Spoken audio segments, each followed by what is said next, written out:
Hello. So, last week we heard from Dr. Bob Nicholson about W.T. Stead, campaigning sensationalist journalist.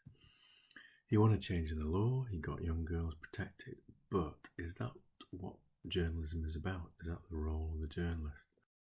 Well, this week we're going to look at another Victorian journalist, Bessie Parkes, who launched Britain's first feminist magazine, the English Woman's Journal, in 1858.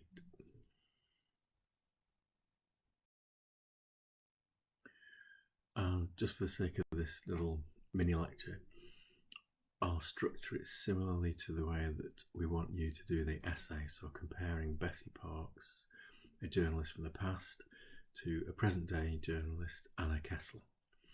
And as you know, the essay question is: who is a journalist? What is journalism? What has changed? What has stayed the same? And using the lives and works of these two journalists to answer those questions. So, the first magazine aimed particularly at women was in 1693, the Ladies' Mercury, and there have been many magazines aimed at women since then, and journalism produced by women. But what was different about the English Woman's Journal was that it was specifically campaigning for women's rights, particularly about the right to do any job that they wanted. And there's a picture of the editor and co-founder, Bessie Parkes. Born in 1829, came from an unusual family, quite a political family, and that partly influenced her for the rest of her life. Became friends with a very, very influential woman, Barbara Lee Smith, in 1847. And like many people before and since, they started their journalistic careers by writing for local newspapers. In 1855, they got involved in trying to change the law so that women could actually own property. Married women could own property under their own names. They were unsuccessful, but she did other campaigning through writing books. She was a poet. And in 1858, she launched the English Woman's Journal, one of two. So the English Woman's Journal was launched in 1858, ran for 6 or 7 years. And it was specifically there to promote job opportunities for women. But it was more than a magazine. It became a focal point. The offices in Langham Place in London were an employment agency. Women went there, campaign as activists, met there physically as well as in print. Most of the articles were written by women. It had a very small circulation, only 1,000 copies or so, but a big influence. A bit like the first LP by the rock band Velvet Underground. They're just celebrating 50 years since that was released. And that only sold a few thousand copies, but everyone that bought that LP formed a band, so it had a big influence. And the English Woman's Journal was like that.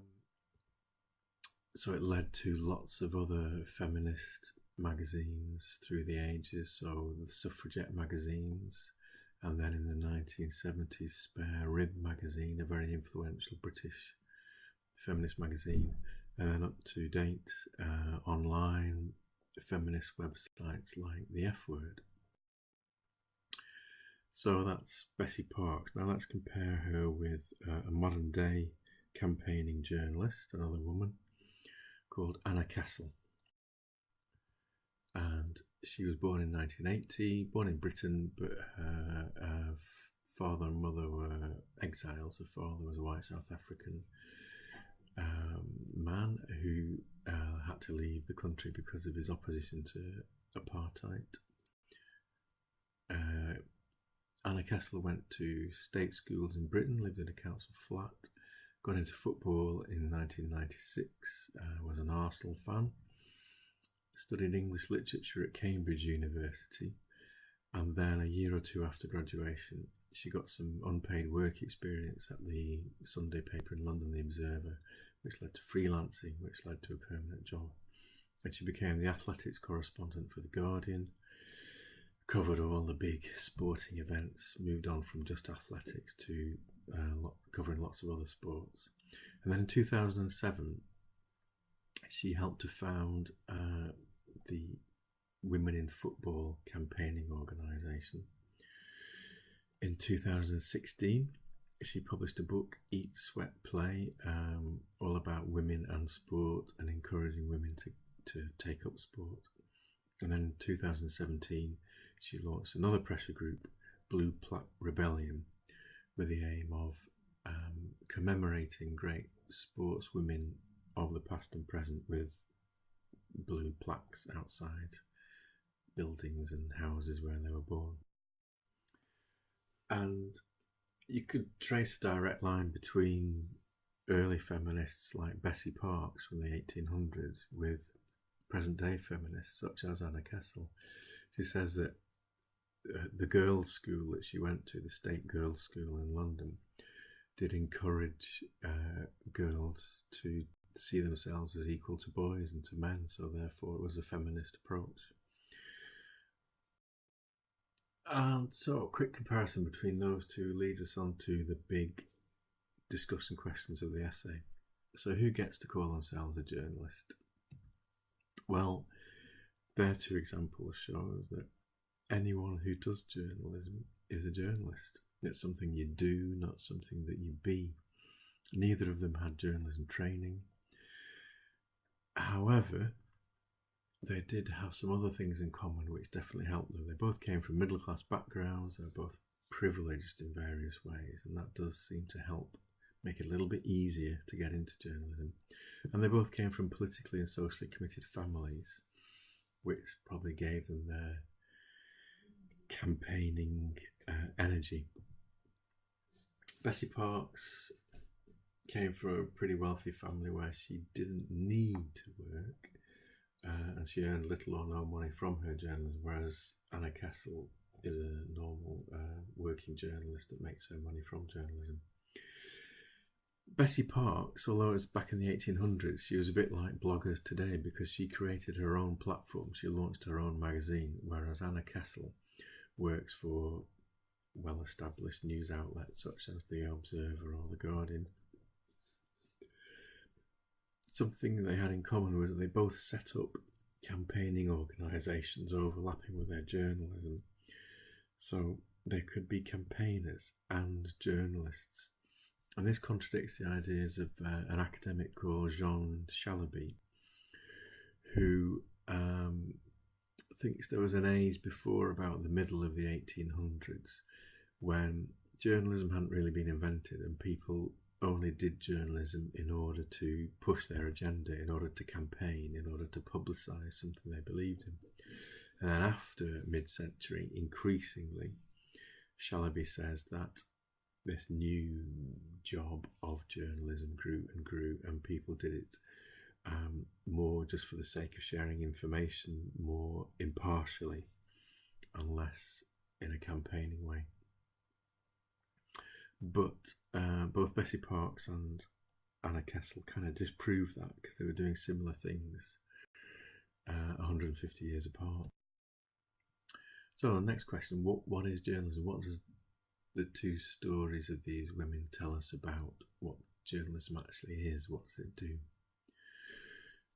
I think the fact that they had no training suggests that fundamentally journalism is a fairly simple set of techniques and skills, and this is a crucial caveat, as long as you're consuming loads of journalism, you're reading it, you're watching it, you're listening to it, you're looking at it online, it's pretty easy to pick it up and copy it and imitate it and take it on board.